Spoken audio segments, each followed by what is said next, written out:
Continuamos hoy, amigo oyente, nuestra excursión por esta pequeña epístola de Judas, y volvemos hoy al versículo 19. Y aquí Judas está describiendo nuevamente al apóstata. Él nos ha dado tantas descripciones ya de ellos en esta epístola que ya no hay ninguna razón para que no lleguemos a comprender esto. Creemos que usted, amigo oyente, puede probar a las personas que no son regeneradas, aun a un ministro que no es regenerado por la palabra de Dios. Hay una expresión que dice, utilice la palabra de Dios como un contador Geiger. Bueno, esa es la razón por la cual enseñamos la palabra de Dios por radio, porque cuando sale, cuando es proclamada, el contador Geiger registra y luego recibimos una señal de regreso de parte de la gente que escucha el programa. Y muchos han respondido y han aceptado a Cristo como su Salvador personal. Otros nos han informado cómo ha revolucionado sus vidas, aun como creyentes, y también sus propios hogares, y que ha hecho que todo sea diferente ahora. Sin embargo, hay otro grupo de personas que opinan que nosotros somos quizá un poco chiflados, que no andamos bien y que la enseñanza de la palabra de Dios es una cosa verdaderamente insensata. De modo que este contador Geiger funciona y nos informa. Ahora Judas nos habla en cuanto a esta gente que no es regenerada. Y en el versículo 19 nos dice en cuanto a los apóstatas, estos son los que causan divisiones, los sensuales que no tienen al Espíritu. Estos son aquellos que se han separado a sí mismos. Ellos gustan considerarse a sí mismos como la Iglesia. Los liberales se apoderan de la Iglesia y luego dicen que los fundamentalistas eran los que estaban dividiéndola y que ellos debían separarse a sí mismos. Por supuesto que no eran los fundamentalistas quienes estaban dividiendo la Iglesia. Por el contrario, ellos eran los que estaban manteniéndose firmes en las grandes doctrinas sobre las cuales se habían fundado las grandes denominaciones. Y los credos de todas las denominaciones son credos bien fundamentados, por cierto. Tienen pequeñas diferencias unos con los otros, pero en las verdades básicas no existe ninguna diferencia. Ahora, eso es una cosa, pero la palabra que nos interesa es la palabra sensuales. Esta gente es sensual. Y lo próximo que dice es que ellos no tienen al Espíritu. Es decir, que ellos no tienen al Espíritu Santo de Dios. En ellos no mora el Espíritu de Dios. Cuando el apóstol Pablo llegó a Éfeso, ese era el gran asunto en ese lugar. Esta gente se estaba haciendo pasar como creyentes, pero no eran creyentes. Ellos solo habían escuchado del bautismo de Juan. Entonces, él les hizo la pregunta, ¿han recibido ustedes el Espíritu Santo cuando creyeron por primera vez? Y ellos le contestaron que no sabían nada de eso. Y así era. Ahora, cuando ellos oyeron en cuanto a esto, ellos habían aceptado las revelaciones hasta donde se habían enterado, pero ahora ellos aceptan a Cristo y han nacido de nuevo. Han recibido al Espíritu Santo. Ahora, ¿qué es lo que podemos decir entonces cuando se nos dice de esta gente aquí que son sensuales? La palabra utilizada en realidad es psúquicos, de donde proviene, como dijimos en el programa anterior, la palabra psicología. A veces hablamos de esto como el alma del hombre. Usted se da cuenta que el hombre es un ser tripartito, tiene una naturaleza triple. En la primera epístola a los Tesalonicenses, capítulo 5, versículo 23, se nos dice, «Y el mismo Dios de paz os santifique por completo, y todo vuestro ser, espíritu, alma y cuerpo, sea guardado irreprensible para la venida de nuestro Señor Jesucristo». Si usted lee cuidadosamente el relato de la creación del hombre, usted descubrirá aquí que el hombre fue sacado físicamente de la tierra. Los 15 elementos que se encuentran en la tierra también se encuentran en nuestros cuerpos. Y nuestros cuerpos, cuando ya terminemos de usarlos, cuando salgamos de ellos, porque eso es lo que es la muerte, vamos a salir de estos cuerpos en los que estamos viviendo ahora. Estos cuerpos, pues, van a regresar a la tierra. Y en la resurrección del creyente, ese cuerpo será resucitado, y va a ser entonces un cuerpo resucitado, sembrado en corrupción, pero resucitado en incorrupción. Pero ¿qué fue lo que sucedió con este hombre que Dios creó? Bueno, Él le ha dado lo que nosotros llamamos alma, pero esa palabra ha sido malentendida. Él ha recibido la parte psicológica de eso, es decir, esa parte que le dirige en su acercamiento al universo físico. Él siente hambre, entonces va y come. Él quiere divertirse y se provee eso para sí mismo. Y esta persona puede ser en realidad una persona muy generosa, puede ser una persona muy amigable, muy atractiva, y tener aquello que nosotros llamamos carisma. Hay muchas personas que no son salvas, pero que son así, personas muy agradables, por cierto. Y nos agradaría a veces que todos los santos pudieran ser como algunas de estas personas que no son salvas, con las cuales nos encontramos. Pero esto, por supuesto, es algo superficial. Por dentro es algo completamente diferente. Pero esta es la naturaleza psicológica del hombre. Ahora Dios también le dio un aliento al hombre, un aliento de vida, el viento o la atmósfera, o si no, usted puede llamarlo neuma, el espíritu. Y este es el espíritu humano del hombre. Ese espíritu es superior a lo psicológico. Es aquello que mira hacia Dios, aquello que desea, que ansía a Dios, aquello que quiere adorar, aquello que mira hacia Dios. Es por eso que decimos que el hombre tiene una naturaleza tripartita. Es una trinidad en realidad. El cuerpo, el lado psicológico y el lado neumático. Ahora, lo psicológico es aquello que se llama aquí sensual. ¿Y qué fue lo que sucedió en realidad cuando cayó el hombre? Bueno, aquí tenemos a un hombre y nos gusta pensar de él como una casa de 3 pisos. En el primer piso tenemos el comedor y la cocina, y en el segundo vemos la biblioteca y la sala de música, y eso es psicológico. El primer piso era físico. Luego, en el piso superior, o sea, en el tercer piso, se encuentra la iglesia, el lugar de adoración. Allí está la palabra de Dios, porque el hombre no la puede comprender sin que le guíe el Espíritu de Dios. Y el hombre natural no quiere eso. ¿Qué fue entonces lo que sucedió en la caída del hombre? Lo espiritual estaba en la parte superior, pero en la caída, el hombre murió espiritualmente, y esa casa se dio vuelta. Y lo físico quedó en la parte superior entonces. El hombre hoy es primordialmente, en su estado natural, algo físico. Es la carne y el pan. La autopreservación es la primera ley de la vida. Es como el mundo animal en ese respecto físico. Pero el hombre también es psicológico. Él tiene conciencia de sí mismo, disfruta de la música, ama la belleza y también se complace a sí mismo, se da gusto en las cosas inmorales. Esa es la parte sensual del hombre. Lo espiritual ahora ha muerto. El hombre ya no tiene capacidad para Dios.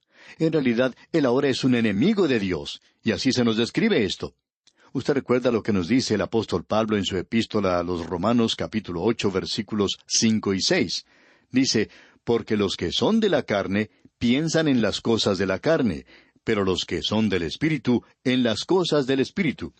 Porque el ocuparse de la carne es muerte, pero el ocuparse del Espíritu es vida y paz. Cuando usted, amigo oyente, vive en esa naturaleza baja, psicológicamente, sensualmente, entonces usted está muerto para con Dios y no tiene comunión con Él. Esa comunión ha sido quebrantada. Juan nos dice que si nosotros decimos que tenemos comunión con Dios y andamos en las tinieblas, estamos mintiendo. Y de paso digamos que hay muchos que están haciendo eso. El apóstol Pablo en su epístola a los Romanos capítulo 8 versículo 7 dice, por cuanto los designios de la carne son enemistad contra Dios, porque no se sujetan a la ley de Dios, ni tampoco pueden. Esa es la razón por la cual Adán trató de ocultarse de Dios. Uno no puede someter a esa vieja naturaleza a la obediencia a Dios. Uno no puede reformar al hombre. Y continúa Pablo diciendo, y los que viven según la carne no pueden agradar a Dios. Y prosigue Pablo luego diciendo, mas vosotros no vivís según la carne, sino según el Espíritu, si es que el Espíritu de Dios mora en vosotros. Ahora esto nos lleva a considerar lo que sucede en una conversión. Cuando usted y yo, que estábamos muertos en delitos y pecados espiritualmente, bueno, podíamos andar y caminar, estábamos físicamente vivos, pero en realidad estábamos espiritualmente muertos. Entonces uno escucha el Evangelio. El Espíritu de Dios aplica esto a su corazón y uno confía en Cristo. Ahora nosotros decimos que uno ha nacido de nuevo. Debemos decir entonces que esa naturaleza espiritual ha vuelto a nacer, y ahora tenemos una capacidad para Dios. No solo eso, sino que no hay poder en esta nueva naturaleza hasta que el Espíritu Santo haya venido a morar en uno. Eso es lo que Pablo está tratando de decir aquí en su epístola a los Romanos capítulo 8. El Espíritu de Dios mora en vosotros, ya que ahora somos hijos de Dios. Es decir, esa es la señal, la marca de un hijo de Dios. El Espíritu Santo no es algo que uno recibe 10 días después de haberse convertido. Si usted no lo recibe en el momento mismo en que se convierte, entonces, amigo oyente, no ha sido convertido. Porque el Espíritu Santo regenera, nacido del Espíritu. Y el Espíritu Santo ahora está allí no solo para ayudarle, sino para interpretar para usted la palabra de Dios. Y la palabra de Dios ya no es una locura para usted, porque se ha abierto un nuevo mundo para usted, y una nueva vida se presenta delante de usted. Aún así, continúa una batalla. De eso nos habla el apóstol Pablo en el capítulo 5, versículo 17 de su epístola a los Gálatas, donde dice: porque el deseo de la carne es contra el Espíritu, y el del Espíritu es contra la carne, y estos se oponen entre sí, para que no hagáis lo que quisiereis. Aquí tenemos esas dos naturalezas. La vieja naturaleza, esa naturaleza baja, esa parte psicológica del hombre que quiere apartarse de Dios. Y esta otra parte espiritual que ahora quiere acercarse a Dios. Y amigo oyente, usted, como hijo de Dios, ¿conoce algo en cuanto a este conflicto? Bueno, si usted es un hijo de Dios, entonces sí sabe en cuanto a este conflicto. Hay momentos en que usted tiene deseos de alejarse de todo, y luego hay momentos cuando usted quiere acercarse a Dios. Eso es lo que está sucediendo, y esa es la razón por la cual la mayoría de nosotros nos encontramos como en un sube y baja en nuestra vida cristiana. Un día vamos arriba, y eso es fantástico, eso es así, pero al día siguiente vamos hacia abajo, y nos encontramos muy desanimados, por cierto. Para arriba y para abajo. No debería ser de esa manera, pero desafortunadamente la mayoría de nosotros debemos testificar que eso es lo que sucede. El apóstol Pablo habla en su primera epístola a los Corintios en cuanto a la resurrección.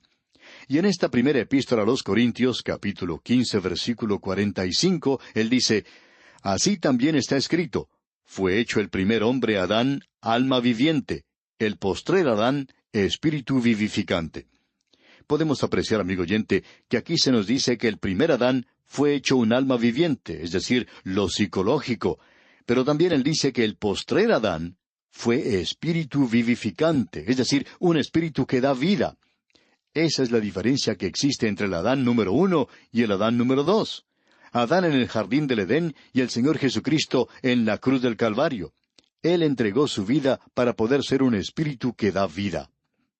Luego Pablo describe esto y dice: mas lo espiritual no es primero, o sea, Adán en un ser psicológico.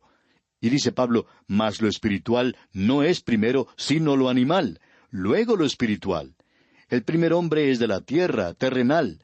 El segundo hombre, que es el Señor, es del cielo. Creemos que esta es la gran diferencia que existe entre Adán antes de su caída y la humanidad hoy, que ha sido regenerada. Hoy nosotros somos hechos hijos de Dios y se nos ha dado una naturaleza espiritual y una capacidad para Dios. La naturaleza más elevada del hombre al principio fue cuando Dios sopló un aliento de vida en su rostro, y esto es un espíritu que puede caer. Usted y yo, amigo oyente, tenemos hoy una naturaleza que es pecaminosa. La vamos a tener mientras estemos en este cuerpo porque en realidad controla este cuerpo psicológicamente. Hace algunos años se decía que la psicología era el estudio del alma del hombre. Luego los intelectuales se apartaron de eso y decían que sencillamente estudiaban la mente del hombre. Luego vinieron aquellos que estudiaban el comportamiento. Y más adelante, Freud, y eso llevó al hombre cada vez más lejos de cualquier cosa que es psicológica o aún mental. Decían que el hombre no era otra cosa sino cierto tipo de robot, de muñeco mecánico. Era como una computadora. Uno aprieta cierto botón y recibe cierta reacción. Así es que el dicho que se repetía en ese entonces era ese, que la psicología primero había perdido su alma, y luego, en segundo lugar, había perdido su mente. Y no sabemos ahora si la ha encontrado o no. Ya no seguimos la psicología como antes, así es que no sabemos lo que ha sucedido. Pero lo que nos interesa es esto, que aquí es la carne que está rebajando al hombre, y aquí tenemos al Espíritu arrastrando al hombre hacia arriba. Estos hombres nunca entraron al reino del Espíritu, y Judas nos dice aquí que no tienen al Espíritu, son sensuales, nunca han superado ese estado psicológico. Así es que es muy fácil hoy decir si uno es un hijo de Dios. Pablo, en su epístola a los Gálatas capítulo 5, nos habla en cuanto a las obras de la carne. Y si usted, amigo oyente, está produciendo eso, entonces está viviendo en la carne. Luego el apóstol Pablo dice que el fruto del Espíritu es amor, gozo, paz. Y si usted tiene estas cosas en su propia vida, Usted es un hijo de Dios. Los apóstatas no tienen esas cosas. Ellos no pueden tenerlas. Hemos dedicado bastante tiempo a esto, amigo oyente, porque creemos que es algo de suma importancia que usted y yo podamos, en alguna manera, entender por qué todos estos conflictos en el presente y las frustraciones que tenemos como creyentes. Tenemos dos naturalezas, y usted recuerda lo que dice el salmista: Te alabaré porque formidables, maravillosas son tus obras. El hombre, amigo oyente, es una criatura muy complicada, el hombre que camina en esta tierra con un cuerpo que ha sido tomado de la tierra, pero un hombre que tiene una capacidad para Dios. ¡Cuán tremendo, cuán maravilloso es esto! Un hombre quiere servir y adorar a Dios, y un hombre que puede llegar a ser un hijo de Dios a través de la fe en el Señor Jesucristo. ¡Qué hermoso porvenir el que tenemos allí, amigo oyente! Ahora, habiendo descrito la apostasía que vendría, los apóstatas que iban a entrar a la iglesia, ¿qué es lo que pueden hacer los creyentes en días como estos en los cuales estamos viviendo?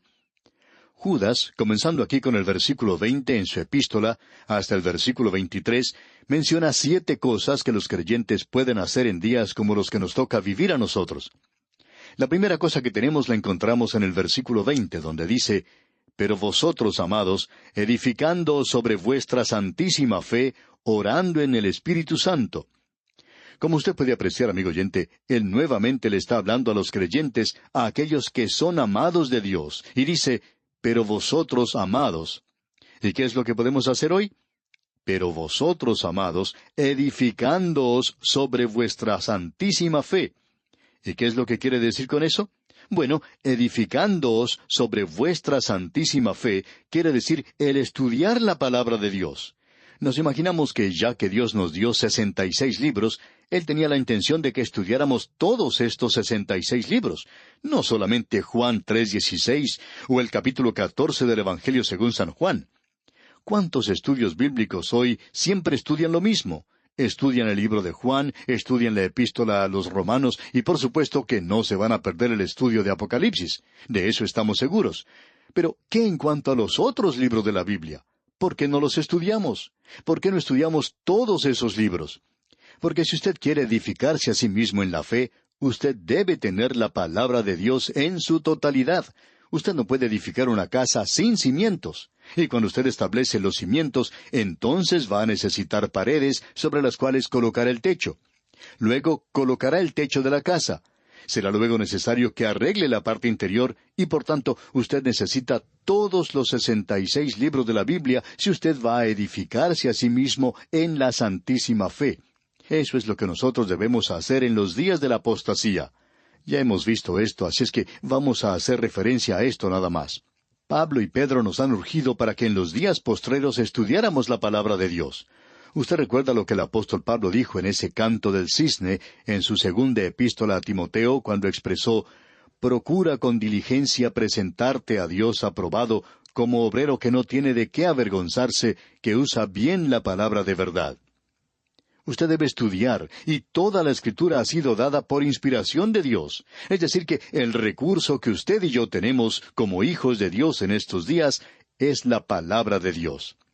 La razón por la cual muchos de ellos se quedan al lado del camino es porque las semillas han caído entre las rocas. No llegó a llevar fruto. ¿Qué es lo que quiere decir eso? Bueno, la palabra de Dios es la semilla. Y a no ser que usted, amigo oyente, estudie la palabra de Dios, que llegue a ser ese terreno fértil, usted no va a ser una planta llena de vida. Y no pasará mucho tiempo antes de que alguien la pisotee y el sol la queme. Porque no puede soportar esto, especialmente en días como los que nos toca vivir ahora. El apóstol Pedro en su segunda epístola está hablando también de la apostasía, de la misma manera en que lo hizo Pablo.